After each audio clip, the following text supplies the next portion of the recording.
প্ৰশাসনৰ অনুমতি নোলোৱাৰ অভিযোগ থকা সামগ্ৰী সমষ্টিৰ নতুনকৈ অন্তৰ্ভুক্ত ৰূপহীৰ হাতীপুখুৰীত কংগ্ৰেছৰ প্ৰতিবাদী সভাত প্ৰশাসনৰ বাধা নেওচি উপস্থিত কংগ্ৰেছৰ কৰ্মীৰ লগতে ধুবুৰীৰ সাংসদ ৰকিবুল হুছেইন আৰু নগাঁও সাংসদ প্ৰদ্যুৎ বৰদলৈ আৰু ৰূপহী সমষ্টিৰ বিধায়ক নুৰুল হুদা, কংগ্ৰেছৰ শিৱামণি বৰা ৰূপহীৰ হাতীপুখুৰীত উপস্থিত হৈ সাংসদ ৰকিবুল হুছেইন আৰু প্ৰদ্যুৎ বৰদলৈয়ে আগবঢ়োৱা মন্তব্য, বিজেপি চৰকাৰে চোৰ ডকাইতক আৰু ড্ৰাগছ সৰবৰাহকাৰী গুণ্ডা বাহিনীক নিৰাপত্তা দিয়াৰ অভিযোগ। ৰূপহী নতুন বজাৰত হোৱা আক্ৰমণ সন্দৰ্ভত সাংসদ ৰকিবুল হুছেইনৰ মন্তব্য, এৰেষ্ট হ'ব লাগে হিমন্ত বিশ্ব শৰ্মা, এছপিৰ ওপৰত একশ্যন হ'ব লাগে, ৰূপহী অ'চিক ডিছমিছ কৰিব লাগে। বটদ্ৰৱৰ পৰা ভিডিঅ' জাৰ্নেলিষ্ট মফিদুল ইছলামৰ সহযোগত মজিবুৰ ৰহমানৰ ৰিপৰ্ট, অৰুণোদয় আছাম।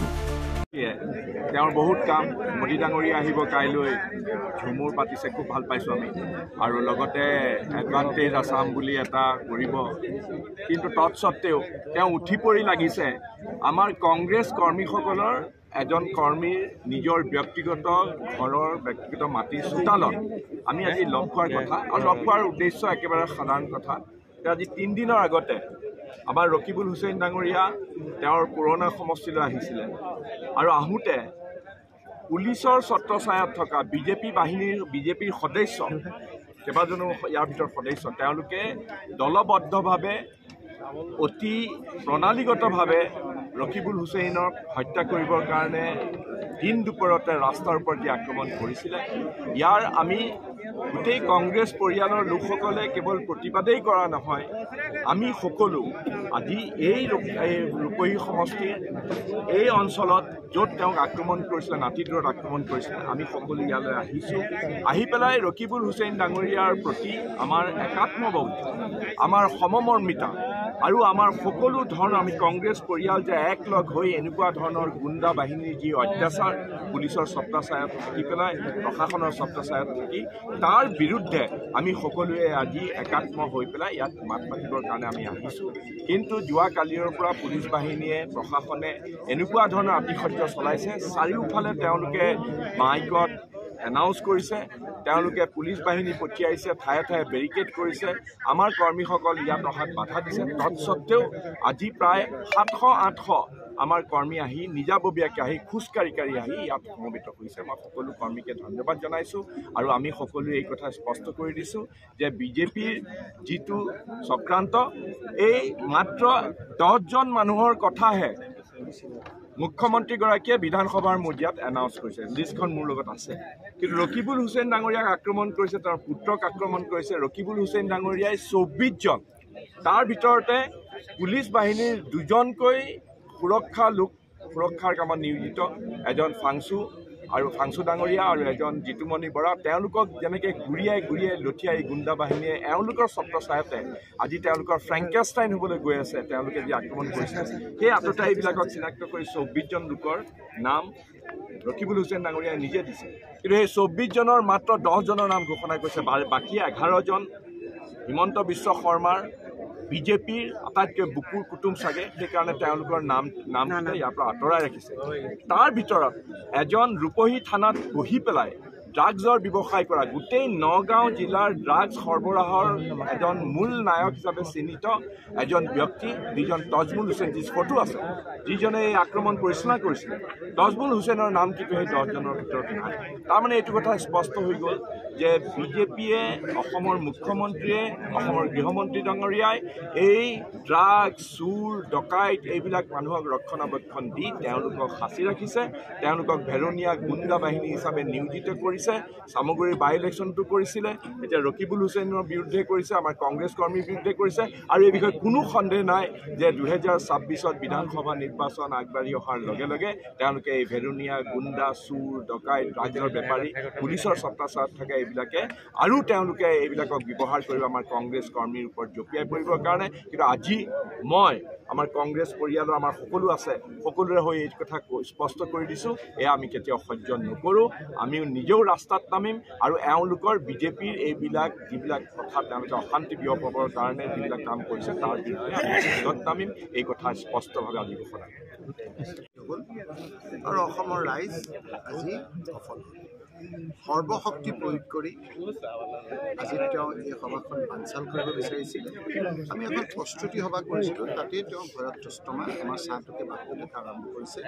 আৰু সেইকাৰণে ৰাইজে যে যিটো পৰাভূত কৰিলে হিমন্ত বাহিনী, তাৰ বাবে মই ইয়াৰ সৰ্বসাধাৰণ ৰাইজক সামগ্ৰী বিধানসভা সমষ্টিৰ ৰাইজক ধন্যবাদ মোৰ ভাষা নহয়, হিমন্ত বিশ্ব শৰ্মাৰ ভাষাৰে কম যে আজি বলিয়া কুকুৰৰ ৰাজনীতি চলিছে। তেওঁৱেই কৈছিল যে মই বলিয়া কুকুৰ। আজি বলিয়া কুকুৰ নহ'লে এনেদৰে আভিজাত্য থকা সুনাম থকা অসমৰ পুলিচক এনেদৰে তেওঁ বহুতীয়া হিচাপে তেওঁ ব্যৱহাৰ আজি নকৰে।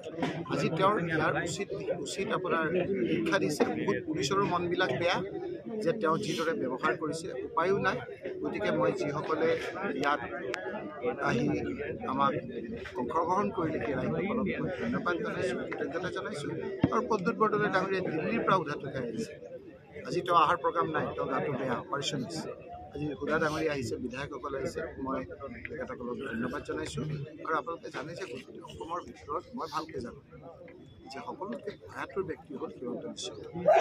আমাৰ নিচিনা সাহসেৰে অপৰিচনত যুঁজকচোন তেওঁ আলফাৰ পৰা তেওঁ কোনোদিন মই এইবিলাক কথা দিল্লীত গৈ আছোঁ, কথাবিলাক ভালকৈ ক'ব যেতিয়াই যাৰ পাল্লাভাৰী তাত উঠিছে, বিজেপিৰ পাল্লাভাৰী কংগ্ৰেছৰ পাল্লাভাৰী কংগ্ৰেছ, বিজেপিৰ পাল্লাভাৰী বিজেপিত অপজিশ্যন কৰকচোন। মই কৈছোঁ নহয়, আতিষ্টাম নেকি চিনেমাখনত তেওঁ যিমান অপকৰ্ম ৰাইজে চাই আছে সময়লৈ, ৰাস্তাই ৰাস্তাই দৌৰাই দৌৰাই ইয়াৰ বিচাৰ কৰে। গতিকে ৰাইজক আজি ধন্যবাদ জনাইছোঁ, আপোনালোককো ধন্যবাদ জনাইছোঁ। বহুত সাংবাদিককো আজি আহিব দিয়া নাই। সাংবাদিক এনেকৈ বেৰিকেড লৈছে যে আপোনাৰ যুদ্ধৰ কাৰণে আপোনাৰ প্ৰস্তুত হৈছে। তেওঁ নিজেই আজি অস্তিত্বৰ সংকটত ভুগিছে, কাৰণ বিজেপি ঝাৰখণ্ডৰ পিছত তেওঁৰ অস্তিত্বৰ সংকট হৈছে বিজেপিত। যিকোনো প্ৰকাৰে তেওঁ ক্ষমতাত দখল কৰিব বিচাৰিছে। তেওঁ জানে যে ক্ষমতাত নাথাকিলে মই অপজিশ্যনত থাকিব নোৱাৰিম। ইমান অপকৰ্মত তেওঁ লিপ্ত হৈছে। গতিকে তেওঁ এই কথাবিলাক মই কৈছোঁৱেই, কোন কোন ইনভলভ আপোনালোকে সকলোৱে জানে, স্পষ্ট হৈছে। সেইবিলাক ধৰিব নোৱাৰে। ধৰাৰ লগে লগে তেওঁলোকে এতিয়া হিমন্ত বিশ্ব শৰ্মাই এইখিনি ডিঙিৰ কাইটোল, ডিঙিৰ তলতো নাযায়, ওপৰতো নাযায়। এইকেইটাক ধৰাৰ লগে লগে কোনদিনা হিমন্ত বিশ্ব শৰ্মাক ফোন কৰিছিল, কোনদিনা ভিডিঅ' কলিঙৰ দ্বাৰা তেওঁলোকে কথা পাতিছিল, সকলো কথা ৰাইজে জানি যাব। গতিকে যিকোনো প্ৰকাৰে তেওঁ আজি এইখিনি বন্ধ কৰিব বিচাৰিছে। মোক কৈছে মই বোলে এজাহাৰখন দিয়াৰ পিছত মই মেডিকেল নকৰিলোঁ। তেওঁ গৃহমন্ত্ৰী, তেওঁতো জনা উচিত যে মই যে আপোনালোকক প্ৰেছত কৈছোঁ আইনগতভাৱে সেইখনেই এজাহাৰ। মইতো সেইদিনা লগে লগে কৈছোঁ সেইখনেই এজাহাৰ। আকৌ তেওঁৰ পুলিচৰ দুজনে লগে লগে এজাহাৰ দিছে, মেডিকেল কৰিছে। সুপ্ৰিম কোৰ্টেও যিজনে কেছৰ আয়োগ, সেই আয়োজনে কেনেধৰণেৰে আমাৰ ইয়াৰ সংসদীয় ব্যৱস্থাত 3 ধৰণৰ ব্যৱস্থা আছে: এক্সিকিউটিভ, লেজিছলেটিভ, জুডিচিয়েল। এক্সিকিউটিভৰ তাত কেতিয়াও লেজিছলেটিভে আপোনাৰ হস্তক্ষেপ কৰিব নোৱাৰে। আয়োগ এনেকুৱা আমাৰ বিধান এতিয়া আইনমতে যে আয়োজনক সুপ্ৰিম কোৰ্টেও নিৰ্দেশ দিব নোৱাৰে। কিন্তু সুপ্ৰিম কোৰ্টৰ বাদ দি আজি আয়োগৰ কাম কৰি আছে হিমন্ত বিশ্ব শৰ্মা। এই কেছটোত তেওঁ কৈ আছে মেডিকেল কৰা নাই। মেডিকেল নকৰিলে কি হ'ল? মেডিকেল মই কৰিলোঁ। Medical is not a mandatory. Medical কৰিলে কৰিব লাগে নালাগে আইনজ্ঞ পণ্ডিতসকলে জানে। তেওঁলোকে কৈছে মোক, আইনজ্ঞ পণ্ডিতসকলে, যে এজন মানুহক গুলিয়ালে, গুলিটো নালাগিল, সেইবুলি তেওঁ মেডিকেলত ধৰা নপৰিলে কাৰণে তেওঁ দোষী নহ'ব নেকি?